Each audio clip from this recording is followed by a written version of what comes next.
Fala galera do meu YouTube, beleza? Ele aqui trazendo mais um vídeo e hoje nós vamos falar sobre um assunto que todo mundo gosta de falar, mas nem sempre é palpável para falar. Chute. Vamos falar de chute, vamos falar de chutar na prova do Enem. Chutar? Vamos chutar. Chutar é uma estratégia de prova. Estudar o ano inteiro e chutar na prova também é uma estratégia. Não tem jeito. Pessoas que estudam muito, pessoas que estudam pouco e pessoas que não estudam nada. Então, ou seja, pessoas que estudam muito, pouco ou nada, também chutam, tá? Então fiquem tranquilos, bora lá, antes de começar, curte, comenta, compartilha, se inscreva no canal, para ajudar tanto a mim quanto as pessoas assim como você que querem aprender. Antes de mais nada, falando de novo, pessoal, tem muita gente aqui no canal que não é inscrita, assiste meus vídeos, assiste todos os meus vídeos, mas não é inscrita, então se inscreva aí embaixo, ajuda bastante. E a outra coisa é, não, eu tenho mais camisas, tá pessoal? Eu tenho mais camisas, mas eu gosto bastante dessa camisa aqui, roxa é minha cor favorita, então vou continuar com essa camisa aqui por um bom tempo. Galera, chute. Tem estratégia de chute? Tem como chutar na prova do Enem? Assim, tem como chutar em qualquer prova. No Enem, tem como chutar. Mas claro, tem um chute louco, que a pessoa lê, né? A gente lê a questão, não sabe nada, A, B, C, D e E, você chuta. Então, você tem 20% de chance de acertar, porque são 5 alternativas, cada um tem 20%, dá 100% total, então você tem 20% de acertar. E 20% é pouco, gente, é pouco. Eu sou uma pessoa azarada. Eu raramente ganho uma coisa na minha vida. Então eu não sou muito sortudo. Logo, eu sempre me erro. Quando eu chuto sem ler, sem entender, eu sempre erro. Nunca acerto. Então tem um chute louco, né? Que todo mundo geralmente faz quando não sabe nada. Tem um chute consciente, aí tem várias estratégias. Nós vamos falar hoje do chute consciente. O que é um chute consciente? É você ficar entre 2, 3 questões. É você eliminar alternativas. É você entender como a prova funciona, é você entender como os temas são cobrados e você acaba chutando. Eu vou dar um exemplo. Geralmente eu gosto de chutar quando eu fico em dúvida entre 2 alternativas. Isso acontece o quê? Onde isso acontece? Em linguagens e humanas. Porque é uma prova de um texto que eu tenho que ler e eu tenho que pegar a minha opinião do texto e a opinião que o Enem quer que seja verdadeira. Então sempre são 2 opiniões. Já para pensar nisso, você lê um texto de linguagens humanas, você tem a opinião que você acaba de sair do texto e a opinião que o Enem quer a resposta. Geralmente, as 5 alternativas são certas, mas mas uma só é uma verdade maior. Ou as 4 são meias verdades. Ela tá certa, mas falta um pouquinho mais para ser a alternativa correta. Geralmente a gente erra, porque a gente acaba ficando entre as 2. Então, pessoal, como chutar na prova do Enem? O que eu faço para chutar? Na prova de humanas e linguagens, é muito simples. Você vai ler o texto e você não vai entender nada. Você lê as alternativas.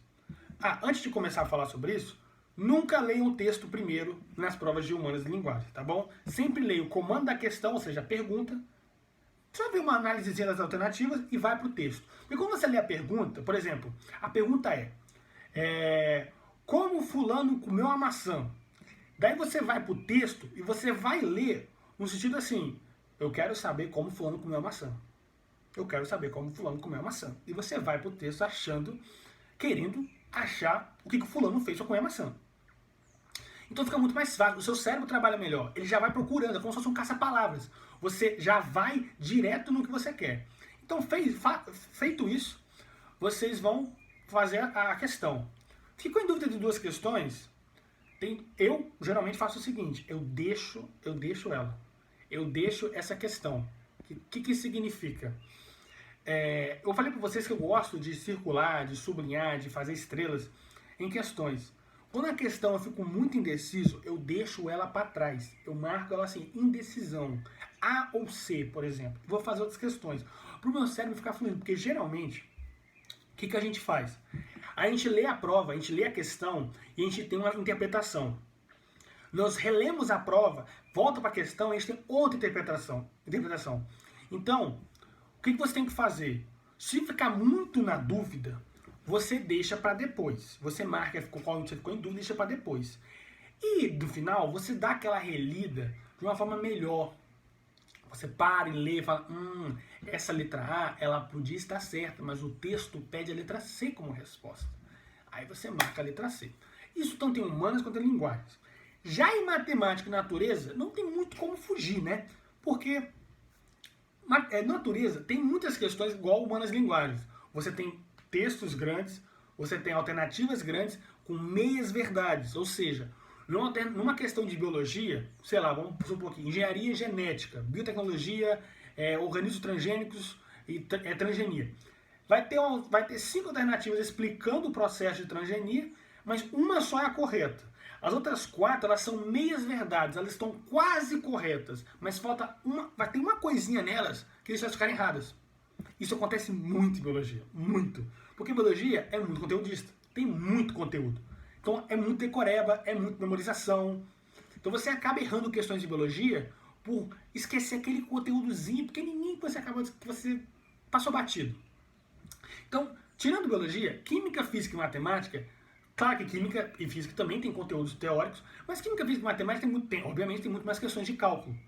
E em cálculo, pessoal, você tem que saber chutar, caso você não saiba a resposta certa, pelo menos o desenrolar da questão. Porque tem questões de física, de matemática ou de química que você bate o olho, fazendo o começo das contas, você já sabe que a resposta é letra A ou letra B, por exemplo. Você sabe. Por exemplo, você vai fazer uma questão de matemática, uma questão de análise combinatória, uma questãozinha que tem... Você percebe que, por exemplo, as possibilidades não são 960. Entendeu? Você sabe disso. Você sabe que fala, isso aqui não, isso aqui é imensurável, isso aqui é impossível de acontecer. Igual em física e química. Tem essas alternativas esdrúxulas, você fala, o que é isso? Isso aqui não existe. Isso aqui não tem como. Mas claro, o chute consciente, ele tem que vir de um estudo consciente. Não tem como você chutar conscientemente sem saber o conteúdo. Porque assim, não é chute consciente, é chute. Eu, quando chuto, eu tenho 2 chances de chutar. Ou eu chuto sem saber nada, ou eu chuto de forma consciente. Geralmente é forma consciente. Porque eu estou há muito tempo estudando para o Enem. Então eu acabo estudando, ou vendo quase todos os conteúdos. Eu vi praticamente, esse ano eu vi todos os conteúdos. Eu acabo vendo todos os conteúdos, acabo tendo, não que eu seja o melhor em todos os conteúdos, mas eu tenho um básico de todos os conteúdos. Logo, eu acabo indo fazer a prova, e mesmo no meu chute, que sim, gente, eu chutei uma questão de física no começo desse ano, inclusive acertei, por causa dessa diferençazinha de chute consciente ou o chute louco. Então, pessoal, o que eu digo para vocês? O chute consciente, que é o objetivo da gente, é vocês estudarem, terem o básico do conteúdo e chutarem conforme o que a questão pede, ou questões esdrúxulas você deixa de lado, ou chuta a letra C, né? Como todo mundo fala, C de Cristo, todo mundo acerta a letra C, a letra C tá no meio, né? Porque assim, tem algumas provas, eu já vi isso no Enem, tem algumas provas que a letra A, ela tem uma meia verdade. Porque assim, o Enem não quer que muitas respostas sejam letra A. Porque a pessoa lê, bate o olho e vai. É meio que assim, uma questão, geralmente no Enem, se eu não me engano, são 3 minutos para cada questão. Se você, na maioria das questões, a resposta é letra A, você não vai gastar 3 minutos para fazer. Você vai gastar muito menos. Então eu fico sempre pensativo nisso, na letra A. Eu li a letra A e falo, cara, essa letra A tá certa, estou preocupado. Aí eu leio as outras alternativas, mas quando tem isso, a letra A tá meio preocupante, é ela. Mas eu gosto de ler, porque a letra A, geralmente o Enem curte botar esses probleminhas, essas meias verdades, e você acaba marcando ela, mas não é a resposta, é só puramente a letra A. Então, pessoal, chute consciente tem que ter um estudo consciente. Não tem como chutar de forma consciente se você não estudou, se você não tem conteúdo, se você não tem básico, tá bom? Não tem muita coisa a falar sobre isso. Sempre continue estudando. Quando forem fazer simulados, provas antigas, vocês vão pegar um pouco de malícia na parte de chutar. Não tem muito segredo. Chute também é estudo. Então, lembre-se disso. Chutar também é ato de estudar. Você não é obrigado a saber todas as questões do Enem. Então, fiquem tranquilos. Chutem. Chutem com sabedoria, mas chutem. Então, pessoal, é isso. Muito obrigado por assistir até aqui. Curte, comenta, compartilha, se inscreva no canal. E até o próximo vídeo.